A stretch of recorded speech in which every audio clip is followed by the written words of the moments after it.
இடைநிலை ஆசிரியர்கள் காலி பணியிடங்களை நிரப்பக் கோரி தமிழ்நாடு இடைநிலை ஆசிரியர்கள் பொதுப்பணி தேர்வு எழுதியோர் நலசங்கம் சார்பில் கோவை மாவட்ட ஆட்சியரிடம் மனு அளிக்கப்பட்டது. இதுகுறித்து அவர்கள் கூறுகையில், வணக்கம் சார், இங்கே டிஎன்எஸ்ஜிடி இடைநிலை ஆசிரியர் காலி பணியிடத்தை நிரப்பக் கோரி அனைத்து காலி பணியிடங்களை நிரப்பக் கோரி நாங்கள் மனு கொடுக்க வந்திருக்கிறோம். எங்களுக்கு 12 வருஷமாக காத்திருக்குறோங்க சார். எங்களுக்கு வேலை ஒன்றும் கிடைக்கல. காலி பணியிடங்களை நிரப்பக் கோரி வலியுறுத்தி இருக்கிறோம். 2023 6553 காலி பணியிடம் இருக்கிறதா சொன்னாங்க. அதுக்கப்புறம் இப்போ 2 வருஷம் ஆயிடுச்சு. தொடக்கப்பள்ளியிலையும் மாணவர்கள் சேர்க்கையும் அதிகமாக இருக்குது. ஸோ நீங்கள் காலி பணியிடம் இருக்கிற அத்தனையும் நீங்கள் நிரப்பினா தான் 40 வயசுக்கு மேலே கடந்தவங்களுக்கு வாய்ப்பு அதிகமாக கிடைக்கும்.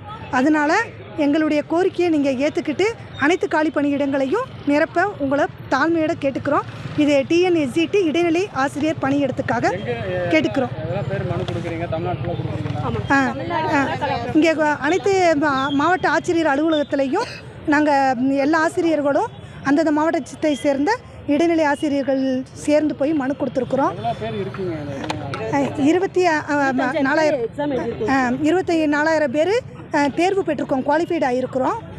12 வருஷமாக நிரப்பலைங்க சார். இங்கே 40-50 வயசை கடந்தவங்க தான் இங்கே அதிகமாக இருக்கிறாங்க. ஸோ எங்கள் வயசை முதல்ல கருத்தில் கொண்டு அனைத்து காலி பணியிடங்களையும் நிரப்பணும்னு சொல்லிட்டு தாழ்மையாக கேட்டுக்கிறோங்க சார் நாங்கள்.